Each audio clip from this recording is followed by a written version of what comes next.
বিপদ যেন পিছু ছাড়ছে না ক্ষুধাময়ীর। একটা বিপদ থেকে কোনো রকমে উদ্ধার হয়ে বেঁচে এলে পরে আবার একটা বিপদ এসে উপস্থিত। কিভাবে বাঁচবে যতই স্বামী পাশে থাকুক?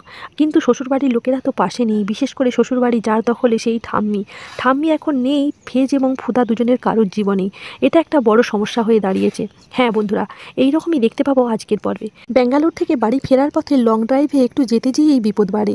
এইদিকে একজন অচেনা মানুষ ছায়ার মতো তাদের পিছুতে লেগে থাকে। সব জায়গাতে যেখানে যেখানে যেতে চায় সেখানেই চলে যায়। কখনো গাড়ির সামনে এসে পড়ে, কখনো অথবা দূর থেকে দেখতে থাকে। এইবার যখন ক্ষুধাময়ীর মুখোমুখি একবার পড়ে যায় তখন সে নিজেকে যা হোক করে বাঁচিয়ে নেয়, কিন্তু সেই মুখ চাপা দেওয়া লোকটি আবার একবার ক্ষুধাময়ীদের সামনে চলে আসে। তখন তারা দূর থেকে দেখেই বুঝতে পারে হয়তো কেউ ভিখারি, এবং পার্থক্য তখন ভিখারির ভান করতে থাকে। এইবার সেখানে ফেজ বসু মল্লিক তাকে কিছু টাকা দিয়ে বলে তুমি খাবার কিনে খেয়ে নিও। এইভাবে পার্থক সেখান থেকে বেরিয়ে আসে। পার্থক দূর থেকে লক্ষ্য করে ক্ষুধাময়ীর যে তার আগের স্ত্রী ছিল তার এখন বর্তমান স্বামী ফেজ বসু মল্লিক, এবং ফেজ বসু মল্লিককে এই পার্থক খুব ভালোভাবেই চেনে। কেন চেনে এই কারণও একটা আছে। যাই হোক, এখন এই ফেজকে দেখে বলে এই ফেজ আর এই বসু মল্লিকরা তার জীবনটাকেই দুর্বিষহ করে তুলেছে, তাদের থেকে ছোটোর থেকে কোনোদিনই মুক্তি নেই। আচ্ছা, এই যে কথাটা বললো ছোটোর থেকে, কেন বললো বলুন তো? নিশ্চয়ই ছোটোর থেকেই পার্থক এই বসু মল্লিকদেরকে চেনে, আর কিছু তো একটা রহস্য আছেই। তবে আর নয়, এইবার ফেজ বসু মল্লিক এবং এই ফুদাকে দেখিয়ে দেবে সে কি করতে পারে, তাদেরকে একদম মূল সহ উপড়ে ফেলবে। এই রকমই প্রতিশ্রুতি দেয় সেই পার্থক, এবং বলে যে ওদের দুজনকেই শেষ করতে না পারলে তার শান্তি নেই। এই যেই ভাবা সেই কাজ, ফোন করে ফ্লাইটের টিকিট কাটতে বলে কলকাতার, সে আজই ফ্লাইট যাবে কলকাতাতে। এইদিকে ফেজ আর ফুদাও ফ্লাইটে করে এসে পৌঁছায় কলকাতাতে। বাড়ি ফিরে এসে দেখে কেউ কোথাও নেই। ঘরের দরজা খুলে নিজেরাই ভেতরে ঢুকে, এবং ঢুকে দেখে রাস্তাটা যেমনভাবে সাজানো ছিল ঘরটাকেও সেরকমভাবে সাজানো। সবাইকে ডাকে মা, জেঠি, ঠাম্মি, কিন্তু কেউই সাড়া দেয় না। হঠাৎ করে আবার কোথা থেকে একটা কেক এবং একটা টেবিল, সেখানে লেখা থাকে হ্যাভ এ নাইস নাইট, মানে একটা রাত্রিকে সুন্দরভাবে কাটানোর জন্য তাদেরকে এরকমভাবে সাজিয়ে দেয়। আর উল্টো দিক থেকে তাদের ঘরের দরজাটাও বন্ধ করে যায়। কিন্তু প্রথম একটু অসুবিধা লাগলেও পরে ফেজ আর ফুদা বুঝতে পারে যে এটা তাদের ভাই বা বোনেদের কারোরই একটা কাজ, অর্থাৎ চিনুকের কাজ। এই চিনুক এইসব কাজ ছাড়া কেউই করতে পারবে না। ফুদা খুবই রেগে গেলেও ফেজ বড্ড রোমান্টিক, তাই সে একটু রোম্যান্স করতে শুরু করে, গোলাপের পাপড়ি ফুল মাথায় লাগিয়ে দিতে থাকে। কিন্তু তাদের এই সব আশায় জল ঢেলে দেয় কেউ একজন।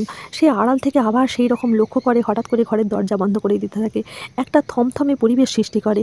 আর এইদিকেই তখনই ফেজ বসু মল্লিক ফুদার কাছে ফোন আসে যে পার্থক পুলিশের হাত থেকে পালিয়েছে।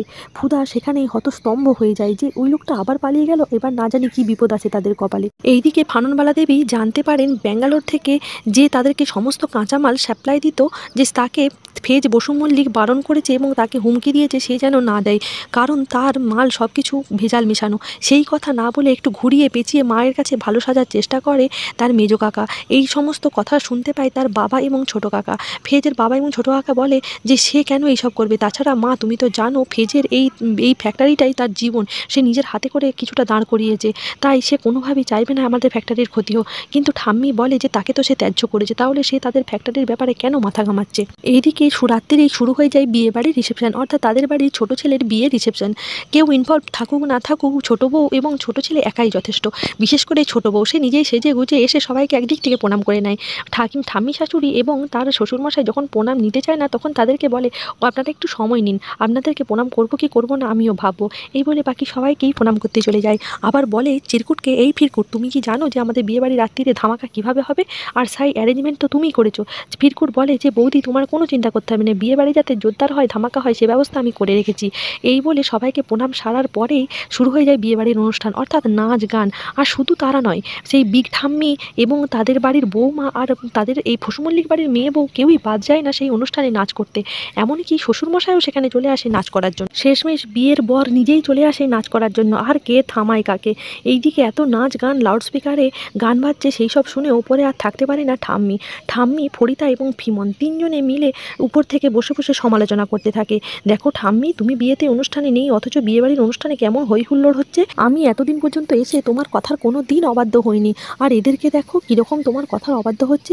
ঠাম্মি বলে আমি এদের সব বিজদাতগুলো ভাঙবো, ওই দুই বোনকে যদি এই বাড়ি থেকে তাড়াতে না পারি তাহলে আমার শান্তি নেই। এইদিকে ফিমনও সেখানে থাকে, সে বলে জানো ঠাম্মি, তুমি একটা বড় ভুল করেছো। তুমি যদি ফেজের সাথে আমার বিয়ে দিতে, অ্যাট লাস্ট তোমার বড় নাতি, তোমার আদরের নাতি তো তোমার কাছে থাকতো।